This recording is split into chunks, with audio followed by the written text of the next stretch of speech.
It's Monday, May 21st, 2007, and you're watching The Ointment. This is the beginning of Boating Safety Week. I'm Steve Tatham, and just to be safe, I'm wearing a life vest under my jacket.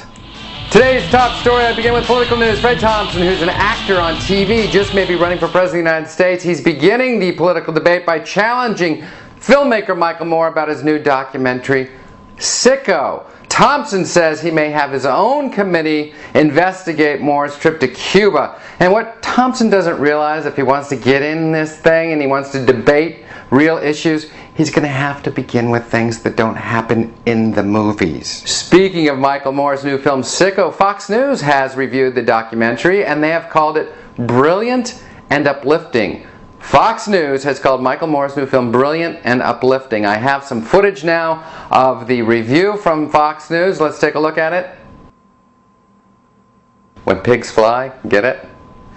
Okay. In other political news, former President Jimmy Carter, who's famous for his bungling of the Iran hostage situation, has said that President Bush's foreign policy is the worst in the history of the United States. And by worst in the history of the United States, Carter means worse than his own. One final political note, Senator John McCain, who's running for President of the United States, of course got into a heated discussion on immigration reform with Senator John Cornyn, another Republican, he of Texas.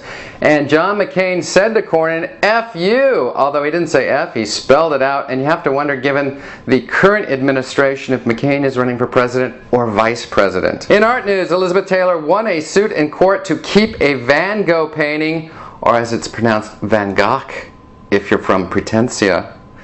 Taylor won the right to keep the painting even though it was abducted by Nazis and the family wanted it returned. Elizabeth Taylor is the painting's rightful owner, and Taylor said, you know what, every time I look at that painting and I just think about it being stolen by Nazis, it gives me so much pleasure.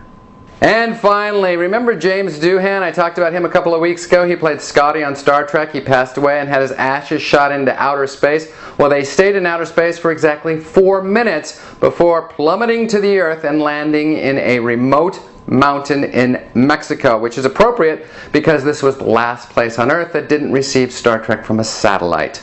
That's The Ointment for another day. Thanks for tuning in. I'm Steve Tatham, and that's news. We'll catch you tomorrow, everybody.